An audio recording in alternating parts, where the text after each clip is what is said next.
This might sound a bit specific, but I really like drawing dog noses. They're weirdly beautiful, kind of leathery, kind of shiny, and no two noses are ever the same. A couple of years ago, around the winter holidays, I made a drawing of Kira's nose on black paper. I had found these two simple glass and metal frames and thought they'd look great as a pair, but only managed to finish one of them back then. We have two good girls in the pack. Shiz. So obviously both noses deserve a place on the wall, but that first drawing has been sitting on display alone ever since. This winter, the moment has come for me to finish the set. So today, I'm finally doing that. I'm drawing Nuca's nose and talking a bit about how I approach realistic drawings like this, specifically using white pencil and gouache on black paper to capture that unique dog snout texture. Since one of our dogs is about 5 times bigger than the other, I used the larger frame for the first drawing, which was the 13 by 18 centimeter one, and I've kept the smaller one for Nuca until now.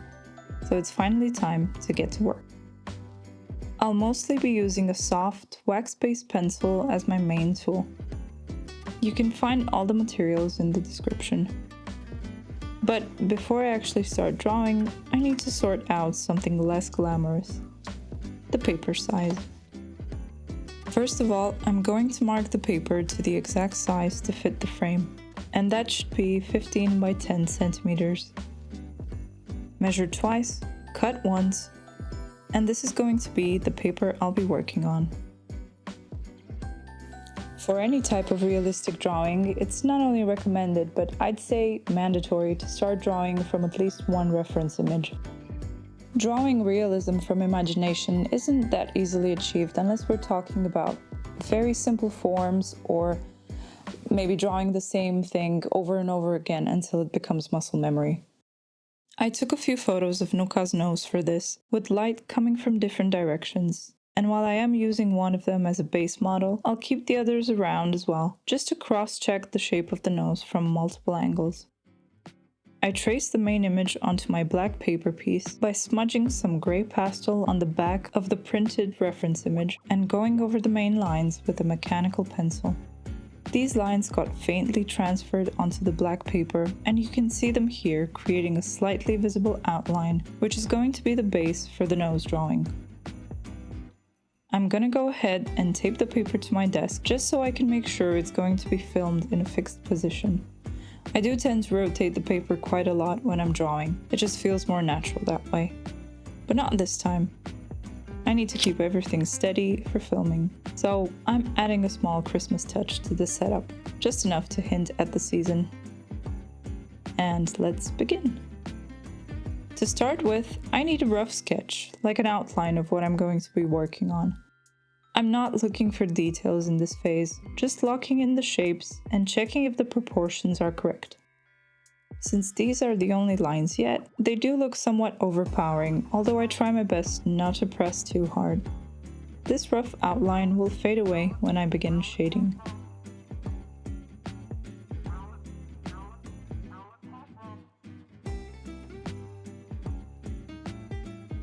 Now that the main shapes are done, I can start adding in the highlights. Yep, highlights first. Contrary to working on white paper, where you start to fill in the shadows and protect the highlights, here I need to work the other way around, adding the highlights and protecting the shadows. This is how you make use of the paper tone you're working on. On light colored paper, you draw the shadow. On dark paper, you draw the light. I'm using a rubber eraser to gently lift some of the white pencil from the nose highlights. On black paper, it's very easy for highlights to become too strong too quickly, so I'll remove small amounts of pigment to soften the transitions. For this type of white on black drawing, I recommend using a soft wax-based pencil because they are easier to lay down. The one I'm using here is a Caran d'Ache Luminance one, which is indeed on the pricier side of professional colored pencils, but it really delivers smooth, thin lines and very opaque, high-quality pigment. They haven't sponsored me, by the way, I just really like working with these pencils, so I'll add a link in the description if you're interested in checking them out. I'm using the white pencil as my main one, and I keep rotating it to keep the tip sharp so I don't have to sharpen it as often. If you get used to doing this, you'll get much more out of any pencil. It's a small habit, but it makes a big difference. I'm locking in the general areas that are very bright, like the tip of the nose and the fur on the left side. This white fur makes a strong contrast with the dark nose, so the nose already seems like it's popping out a bit more. In this type of drawing, using only white pencil is quite restrictive when it comes to fine details and shadows. So to achieve a more realistic look, I'll need to make use of some tricks to make the drawing look more three-dimensional. So for this, I'm also going in with a few gradients of black pencil, mostly just over the nose, and then moving on to the areas around it for shading the fur. I'm going in with the black pencil to darken the nostrils and build out the deeper shadows. It might seem counterintuitive to use a black pencil on black paper, but this is how we create depth. Even on a dark surface, black allows me to push the values further than the paper's natural tone. By intensifying these shadows against the midtones, the nose starts to look less like a flat sketch and more like a three-dimensional form. Adding in some shadows really helps with blending the lower side of the nose with the hairs on the right side. There should be a bit of a shadow here because the light is shining on the nose from the opposite side. A few black strokes carefully placed on the fur can also define the hairs and whiskers much better, even though that area is mostly lit. I'm just adding some accents here and there, not layering any large surfaces. Next up is the nose detailing.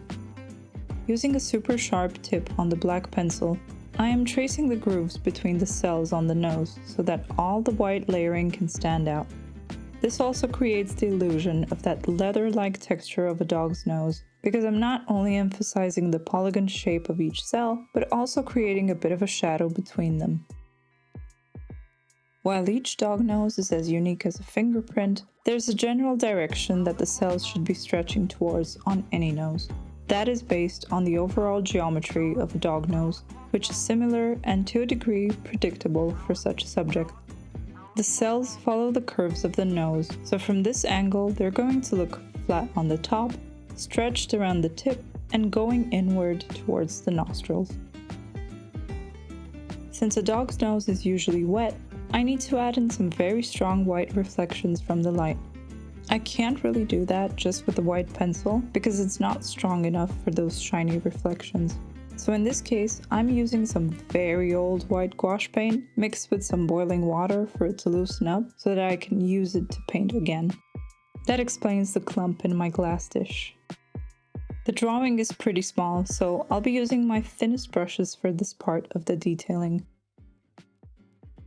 I'm adding in the largest and whitest speckles around the tip of the nose.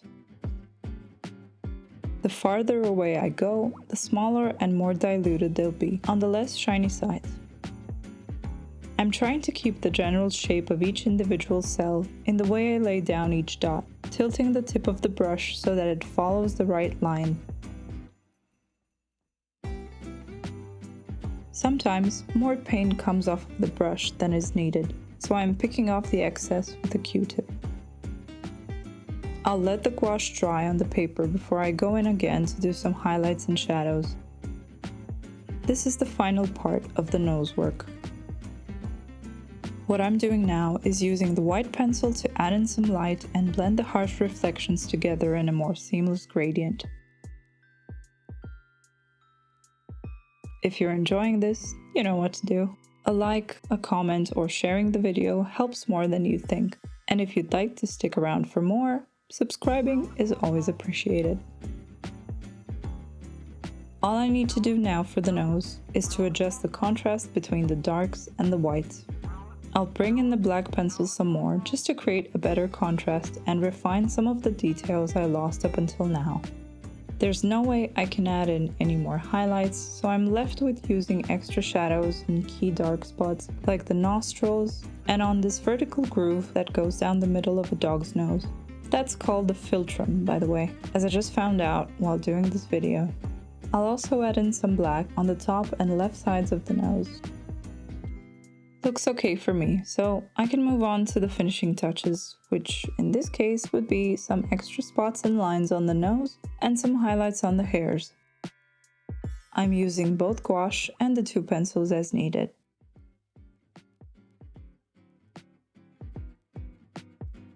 For any drawing, especially ones built in layers like this, knowing when to stop is just as important as knowing what to add. I try to remind myself to be aware of when it's done. There is such a thing as overdoing your drawings, and that's a very difficult thing to correct, as you run the risk of erasing details you do want to keep. So this is where I'm going to stop before changing something that doesn't need changing.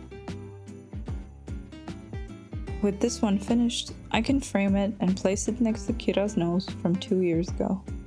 They're similar, but they also reflect 2 different moments in time, which is something I really like about keeping them as a set.